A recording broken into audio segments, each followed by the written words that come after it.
Évangile de Jésus-Christ selon saint Matthieu. Des pharisiens s'approchèrent de Jésus pour le mettre à l'épreuve. Ils lui demandèrent « Est-il permis de renvoyer sa femme pour n'importe quel motif ?» Il répondit « N'avez-vous pas lu l'Écriture ? Au commencement, le Créateur les fit hommes et femmes, et il leur dit « Voilà pourquoi l'homme quittera son père et sa mère, il s'attachera à sa femme, et tous deux ne feront plus qu'un. À cause de cela, ils ne sont plus deux, mais un seul. Donc ce que Dieu a uni, que l'homme ne le sépare pas. » Les pharisiens lui répliquent « Pourquoi donc Moïse a-t-il prescrit la remise d'un acte de divorce avant la séparation ?» Jésus leur répond « C'est en raison de votre endurcissement que Moïse vous a concédé de renvoyer vos femmes. Mais au commencement, il n'en était pas ainsi. Or, je vous le dis, si quelqu'un renvoie sa femme, sauf en cas d'union illégitime, pour en épouser une autre, il est adultère. » Ses disciples lui disent « Si telle est la situation de l'homme par rapport à sa femme, il n'y a pas intérêt à se marier. » Il leur répondit « Ce n'est pas tout le monde qui peut comprendre cette parole, mais ceux à qui Dieu l'a révélée. Il y a des gens qui ne se marient pas, car de naissance ils en sont incapables. Il y en a qui ne peuvent pas se marier, car ils ont été mutilés par les hommes.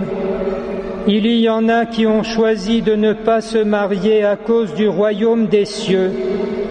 Celui qui peut comprendre, qu'il comprenne. » Chers frères et sœurs, ce ne peut pas s'empêcher de sourire alors qu'on nous abreuve de mariage pour tous, d'entendre le Seigneur Jésus lui-même énumer toutes ces catégories de gens qui n'auront pas accès au mariage, y compris cette splendeur du célibat pour le royaume des cieux.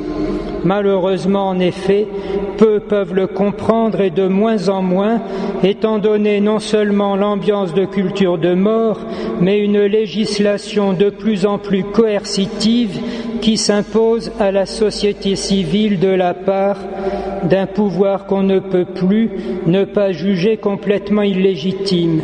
La chose pourtant vient d'assez loin et nous entendons retentir à chaque mariage la parole de Jésus, ce que Dieu a uni, que l'homme ne le sépare pas. Une fracture terrible est imposée effectivement par le divorce. On se demande d'ailleurs comment ils sont légions à aboyer contre l'Église qui n'a pas encore avalisé ce progrès, alors que Jésus lui-même est aussi clair. Celui qui prend une femme après avoir renvoyé la sienne est coupable d'adultère. Mais surtout après que d'année en année on a vu quel malheur se présente cette avancée qui voulait être une solution. Mais la parole de Jésus va plus profond dans l'unité de la personne humaine et dans son mystère. Ce que Dieu a uni, que l'homme ne le sépare pas, avant même la plaie du divorce, cela atteint la contraception. Dieu a uni la sexualité et la fécondité. Ce que Dieu a uni, que l'homme ne le sépare pas, dans cet abîme qui a été creusé ainsi à la source même de l'unité, s'enracinent toutes les plaies les plus effrayantes de notre temps. Après avoir séparé sexualité et fécondité, on sépare maintenant sexualité et idéologie du genre. Ce n'est plus en me regardant dans la glace que je sais ce que je suis. Effrayant. Et après avoir séparé sexualité et fécondité, on sépare maintenant fécondité et parentalité. Comme le disait doctement une ministre du droit des femmes, semble-t-il, ce n'est pas parce qu'on porte un enfant qu'on est mère. On comprend qu'il n'y a vraiment plus à discuter, mais qu'il faut mettre hors d'état de nuire au plus tôt de tels prédateurs.